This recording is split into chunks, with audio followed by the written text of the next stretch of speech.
Hello, everybody, and welcome to week 3 of the 2018 NFL season. We have so much to talk about today, but before we start talking about the Patriots and the NFL, big question, Alec, how are you doing? I'm doing all right, man. It was a long Sunday. I hate these primetime games. I'm very vocal about not wanting to wait until 8:20 p.m. on a Sunday to watch Patriots football. I like the 1 p.m. games, but you know what? The day is behind us. We got a big primetime matchup. Pats are in Detroit, but a lot to get to before that. A lot of weird games have gone on today and this week. The NFL is kind of a hodgepodge right now, but then again, it's September, so maybe it's expected. Yeah, absolutely. And no better place to start with the weird than Thursday Night Football, where the Cleveland Browns, congratulations, Cleveland, they have won their first game since what seems like the Jurassic era. They beat the New York Jets 21-17. That was their primetime showing. Baker Mayfield made his debut because Tyrod Taylor had to leave the game. Alex, did you catch any of this game? And if so, what's your reaction to the Browns and Baker Mayfield? Are they good? Again, I cannot make a read on the Browns to save my life, along with most of the league, to be honest with you. I think Baker Mayfield looked good. He caught a 2-point conversion, which is kind of nice. Jets looked terrible. Sam Darnold looked terrible. I think it might be a testament to just the general awfulness of Thursday Night Football and what a bad product that is, and how teams have played like 3 games in 15 days for the Jets. That seems like a lot. But give credit where credit is due. The Browns got their first win in 600 and some odd days. It was against the Jets. It's always a good thing for Patriots fans. And I'm not going to call the Browns good until they win, let's say, 3 games in the season. If they go 3-13 this year, I'll say they're good and they're back. But until then, I'm going to temper expectations. Yeah, I mean, when the Jets started rolling out to a 14-0 lead, and was Isaiah Crowell, the running back, former Browns running back, now Jets running back, wiped his butt with the football. That was kind of a interesting choice. It really backfired on him. But when they went up to a 14-0 lead, I was like, man, the Jets, whatever they showed against the Lions in the season opener, maybe they are that good. And then the wheels kind of just fell off. And so with the Jets, they're now 1-2. Do you have any idea of what team the Jets are? Are they good? Are they bad? Are they as bad as bad? It's funny. I would have said they are, as of up to today, I would have said they are the 3rd worst team in the AFC East. But based on the Buffalo Bills' performance today, they may be the worst team in the AFC East. The Buffalo Bills destroyed every single suicide pool in the country. They were 16.5-point underdogs, I think, to the Vikings. Ended up winning 27-6. They looked unstoppable. Josh Allen looked unstoppable. The Vikings looked like they couldn't get anything going. I don't think they even crossed midfield, the Vikings, until the second quarter. It was a remarkable shellacking. So, no, I don't know. Again, I think you and I said who knows a lot last year. It was kind of a who knows season in 2017. I'm glad to see we picked up right where we left off 2018. Who knows? Anything's possible. The number 1 team in the division right now is the Miami Dolphins, and they're undefeated. So I got nothing, Rich. I'm sorry. Yeah, I mean, this is what the Patriots always talk about. First 4 weeks of the season is a throwaway. It's not that they don't matter. They are important ultimately in the scheme of it. That could be the tiebreaker to decide who wins the division, whatever playoff seeding. If they lost to the Jaguars, that'll be important. But what they always talk about is how the first 4 weeks of the season, everyone's still trying to get their footing because without as many practices during the offseason, with how preseason plays out, where the starters play equivalent of maybe 1 game, and most of it is for the backups, everyone's using the first 4 weeks of the season to figure out their own identities anyways. And so the Jets, are they as bad as they look? I don't know. I'm willing to give Sam Darnold some more time to really show it. He's looking like a rookie. So be it. They have some talented players on defense. They lost to the Browns, which isn't great, but Browns are also trying to figure out who they are. And now that they have Baker Mayfield, maybe they're actually not a terrible team. We'll have to find out. Bills, they responded from just being the worst team in the NFL for the first 2 weeks. Are they good? I don't know. The Vikings fumbled the ball the first 2 drives, set up the Bills. That kind of just shifts the field. And so for the entire second half, what did the Bills do? Not much. Bills punted a lot. Is that who they more are versus the first half where they had super favorable field position? They got 10 points and only had to go 29 yards. So Are they actually that good? I don't think that they are that great, but the Dolphins are a team that I am a little interested to see whether or not they're good or not, because this is their story all the time. They're like pretty good. They're always fringe wild card team. Ryan Tannehill looks like he's in control, which is good. They don't really have too much of a running game. Frank Gore looks like he's 50 years old, which is he 50? He's probably close to it. And then they just don't have too much consistency out of their wide receivers. They are a very boom bust team. They happen to have been booming for the first 3 weeks. And so when it comes down to it, I would not be shocked through the first 4 games for the entire AFC East. We'll start seeing some more normalcy, and New England will be back on top. They should. I mean, the 3-0 Dolphins are coming to Foxborough next week, take on the Patriots, who hopefully will be 2-1 after tonight, with first place in the AFC East on the line. Interesting boom bust, and how the Dolphins tend to have this streak of being on the fringe of a wild card in the division. They get hot, they get not. I feel the exact same way about the Kansas City Chiefs. I feel like the Chiefs every year start out like 6-0, and they finish 9-7. Patrick Mahomes has 13, I think, touchdowns, maybe 14 touchdowns now through 3 weeks, which is a NFL record. He looks like the real deal, but I've been burned by the Chiefs early in the season in the past, so I'm not quite sure what to make of this Chiefs team yet. How do you feel about them? I think they're good. I think that Patrick Mahomes has more upside than Alex Smith ever had, which makes them ultimately more dangerous. They have Travis Kelce and Tyreek Hill, who they've had. They added Kareem Hunt last year. They added Sammy Watkins this year. And so they have a bona fide elite offense that they probably didn't have in previous years, where they had Jeremy Maclin as their top guy and then Albert Wilson as their number 2. Here, they have 4 different players that can really crack open any defense that they face. And so what happened in prior years for the Chiefs is that teams figured out, all right, well, Alex Smith isn't going to go deep, so we can just blanket or bracket Travis Kelce, and he's not going to do much. And so with Mahomes, he can throw a touchdown on any single play. Really opens up their entire offense. Their defense has not been fantastic, and so that's definitely worth monitoring. But they do have talent. It will ultimately come together. They still have a really good defensive front. They have some quality defensive backs. I mean, Eric Berry is just incredible. So I don't know. I think that this Chiefs team will have to wait until weeks 12, 15 to figure out if they're actually the real deal or not. Because as you say, week 10 is Andy Reid time, and he never really delivers in the fourth quarter. So we'll have to figure that out. Yeah, we will. But the Chiefs are one of 3 undefeated teams. There's 2 in the AFC, the Dolphins and the Chiefs, and then the Rams are, at least as this conversation, are on their way to being 3-0 over the Chargers. But again, like you said, it's the first 4 weeks. Everyone's still figuring it out. We're all kind of getting our foot under us, including the announcers and the analyzers and the coaches and everybody. And I think we'll know a lot more this time next month. However, Rich, we got a game to talk about. Patriots-Lions. Pat's coming off a pretty bad loss to the Jaguars last week. Not an unexpected loss, but still not a great loss. Didn't look that good offensively. Had a lot of trouble moving the ball. Gave up some big plays defensively. The Lions are reeling right now. However, I'm looking at the Patriots-Lions inactives, and there's some pretty key names missing right now from this roster. Yeah, and then we can also quickly, before moving on to this game entirely, Jaguars lost to the Titans 9-6. A battle of field goals. Not a good look for the Patriots game. But yeah, as you said, for the Patriots inactives, they will not have Patrick Chung, Trey Flowers, Eric Rowe.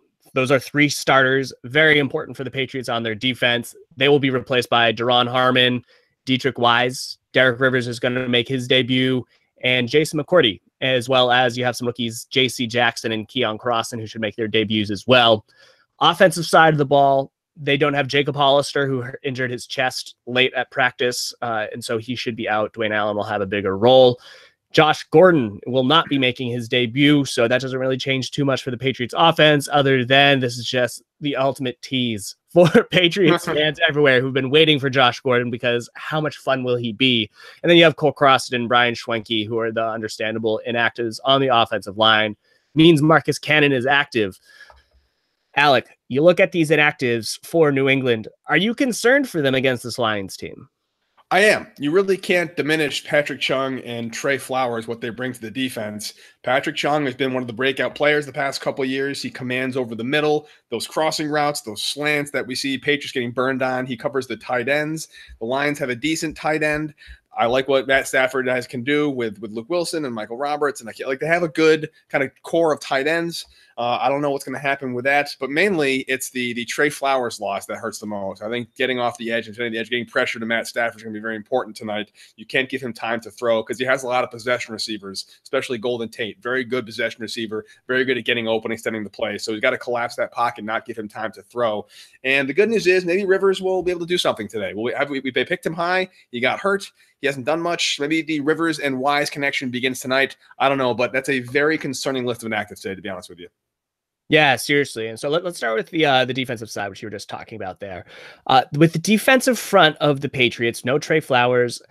I'm kind of hoping that Adrian Claiborne is able to really step up and deliver in ways that he hasn't done for the first 2 weeks of the season. He's been solid, don't get me wrong. His mistakes have been super glaring, but other than the mistakes, he's been consistently very good, and hopefully he can really step in there. I wouldn't be surprised if the Patriots relied on their veteran to replace Trey Flowers as opposed to going to a younger player like Dietrich Wise or a Jack Rivers to move into that starting lineup opposite of Keontae Davis. So I really hope that Claiborne's going to have a big day, because you look across that defensive front of the Patriots, Malcolm Brown, Danny Shelton, Lawrence Guy, you got some talent. The way I look at this Lions team, they've never been one to use the run to really establish the game. But if you're Matt Patricia and you're trying to face this Patriots defensive front and you're trying to avoid a shootout with Tom Brady, wouldn't you try and run the ball against them, especially with how the Patriots have struggled with the run the first 2 weeks? I definitely would. The Lions have not run the ball well at all this season so far. So that might be kind of the blind leading the blind, a bad run defense and a bad run offense, trying to see who sucks less. But it's a good strategy. The answer always is keep Tom Brady off the field and knock him around. That is not a new way to beat the Patriots. Matt Patricia probably knows Tom Brady better than most coaches in the league. He knows what Tom Brady's weaknesses are. The real question is, I don't think the Lions defense is anywhere near Jacksonville's defense in terms of ability to get to the cornerback, ability to pressure, ability to cover receivers, which is good because offensively, with Josh Gordon out, again, not a huge shocker. He hasn't really had a chance to integrate into the system and learn the playbook. But if you look at last week, there was no separation from receivers. Gronkowski had 2 catches for 15 yards. It was more or less the James White show. And I'm glad that the Detroit Lions can't bring the same kind of defensive pressure the Jaguars can, on paper at least, because if they can, another long day for Tom Brady.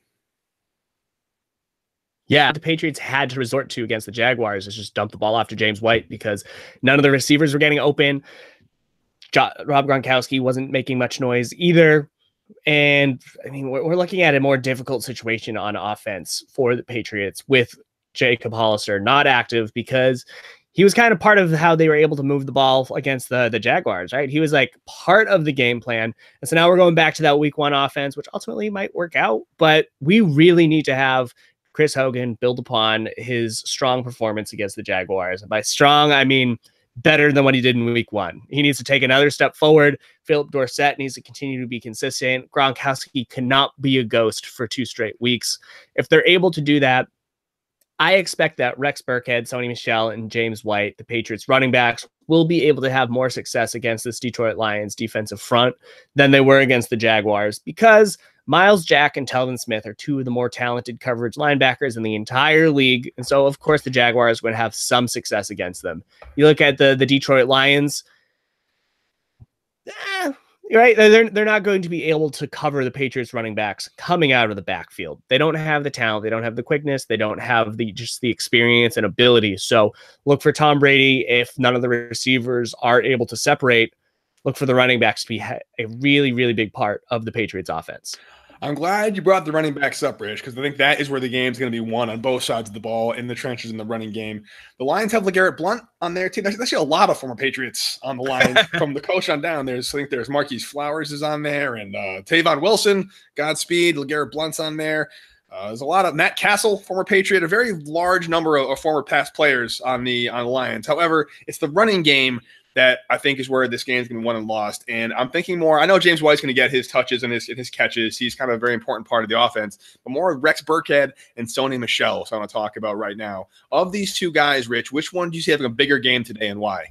What's interesting is that Sony Michel had just as productive of a debut as Rex Burkhead did last week against the Jaguars. And The difference between their two performances is how the Patriots utilized them when they were on the field, because Sony Michel had like 15 or 16 snaps and he touched the ball on almost 80-90% of those snaps. So whenever he's on the field, he's probably going to get the football. That's definitely worth noting, because he's not going to be on the field really to be a blocker unless that develops, and that would be new.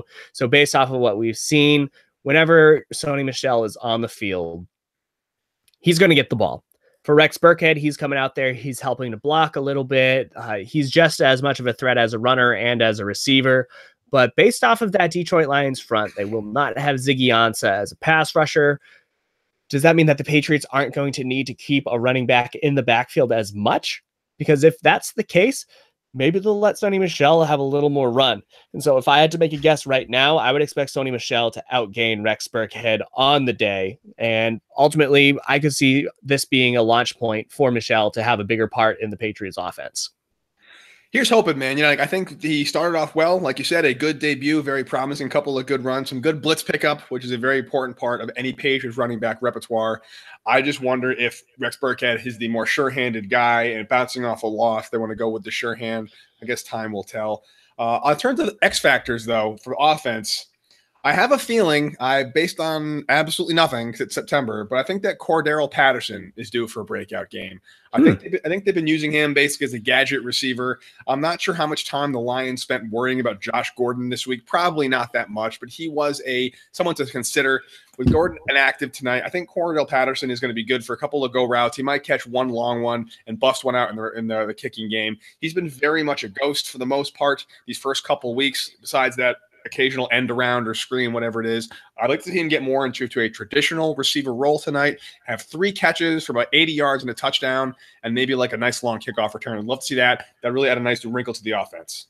Oh, that's good. I like that. I think Patterson is due, especially with how the other wide receivers have been kind of lackluster. Philip Dorsett, he's been great. I mean, in his second season with the team, I didn't have too high expectations. He's exceeded them, so good for him. Flip side, Chris Hogan's been underwhelming. I would put Patterson in that underwhelming category for the first couple of weeks. So he's been used as a rusher, as a receiver. He's due for a big break. I would expect that to happen this game. I like that.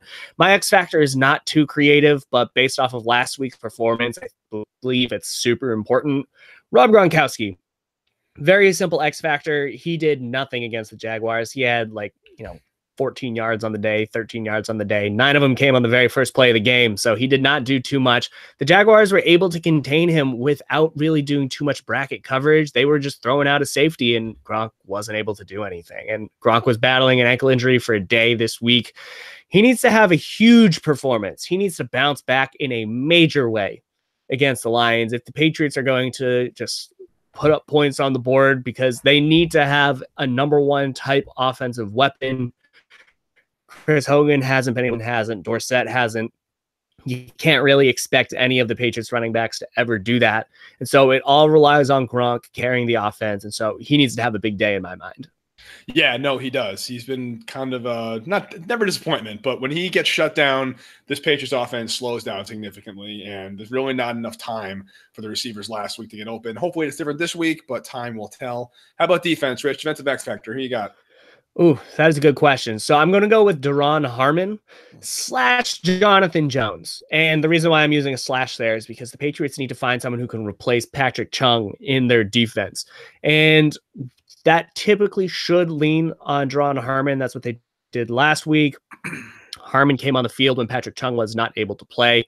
But Chung is just so important for the Patriots because he serves as a linebacker, he serves as a slot corner, and he serves as a strong safety. He does a lot for this defense, so not one person can replace him.